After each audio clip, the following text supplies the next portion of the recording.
Before we start, I just misspoke at one part. I was excited that Indiana had a 3-game losing streak. I actually said winning streak, but of course we want them to have a 3-game losing streak because we want to fade Indiana. They're one of the only teams that scares us on our UCLA pick. But coach is saying Hoosiers are dead. We're riding the Bruins hard. We're only putting picks in on the Bruins anyway. But yeah, we really like Bruins. That means we really like Ohio State too. All right, so just want to do like a few general updates. Now, as far as like the library and stuff, Coach now has. Let me make sure because we read False Start and we did the report.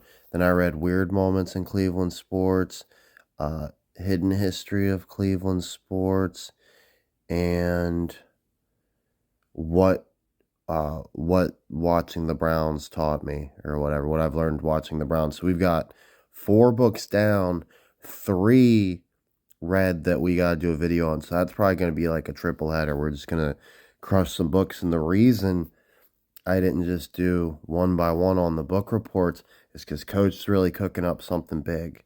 Okay, he thought for sure he had a big theory, and it almost seems like a no doubter there. Now, we really don't know quite what it means, but we'll get into that more later. Just letting you know, the big video still hasn't been released, and it's now like 3 times as big as it was before. So, I mean, we're probably looking at least an hour or something on that one.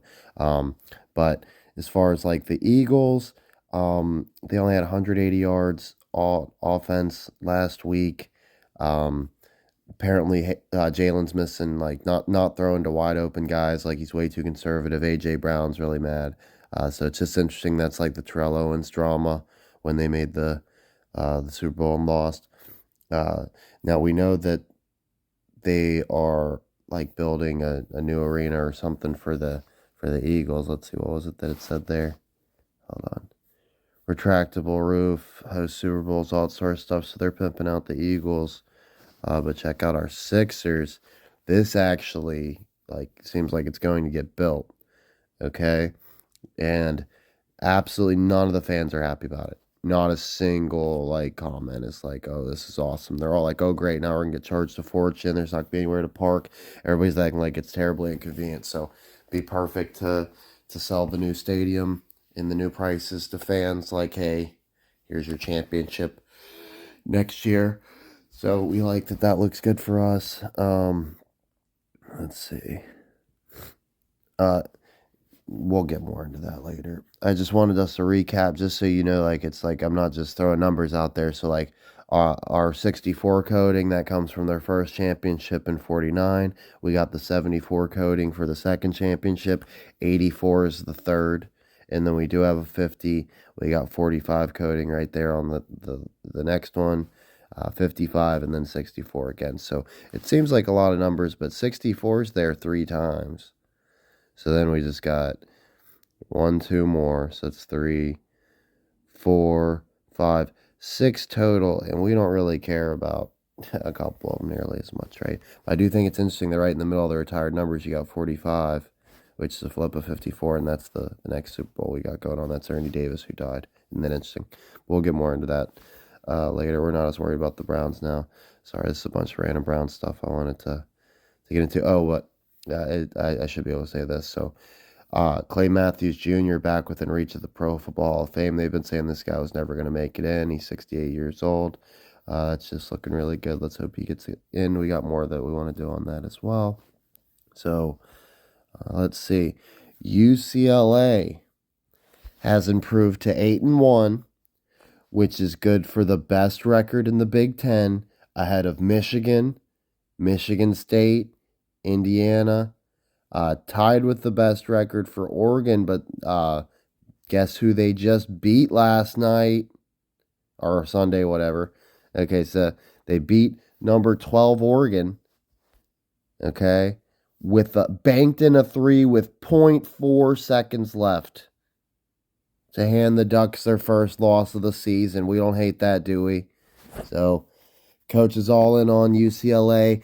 Indiana Hoosiers riding a 3-game winning streak. Here they're hitting you with the silencer.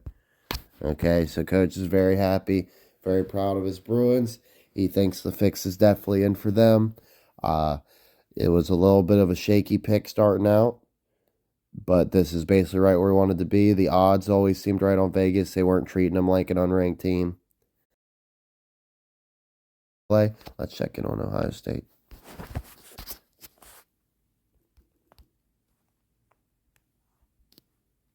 Okay, we know they got a Tennessee coming up. Okay, number 6 versus number 7. That's our 76 coding. We're hoping they already got 68 coding with Ohio State versus Indiana.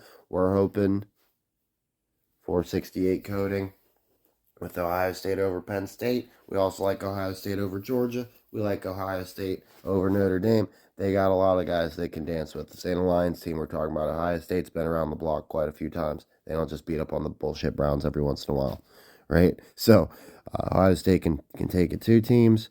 There's a whole, I mean, they can beat Miami, but who's not in the tournament, right? But we know there's just a bunch of different teams this team could line up with. Let's see. Penn State still is the best story to me because it connects to the Lions, and it's the most hated. But I could totally see why they'd want to do any of the other ones. Let's see. Tennessee got unfortunate transfer news. Let's see. This bill would make flag planting at Ohio State a felony under proposed law. Jeez. A felony? What a joke.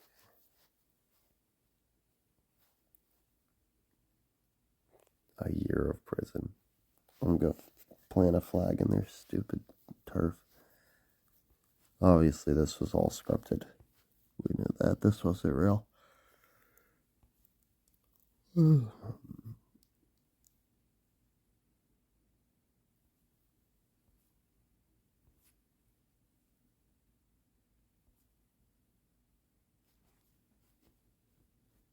It was stupid. This clearly isn't something that anybody needs to care about or make a law about.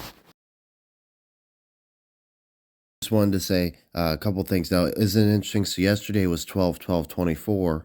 We just had our 24 UCLA Bruins not get hand number 12 Oregon their first loss of the season. And I also thought it was interesting. So we were on to the Spygate stuff in Michigan, right? Like as far as Harbaugh getting ran out of town, very interesting timing for our Buckeyes. Very interesting timing for Lions Browns, right? But doesn't that seem like a huge clue that Bill Belichick's coming back? Like we've got him coming to the Browns, where the odds right across the way. Michigan's coach gets in trouble for the same stuff that happened to Bill Belichick, but Bill Belichick didn't get in any trouble, right? So I think that's a really good sign that he's coming back. Of course, they did like the big Netflix documentary about Michigan, all that sort of stuff. But yeah, coach thinks for sure it's a done deal with Belichick, and he loves that Robert Kraft's Hall of Fame candidacy is being impacted by Spygate.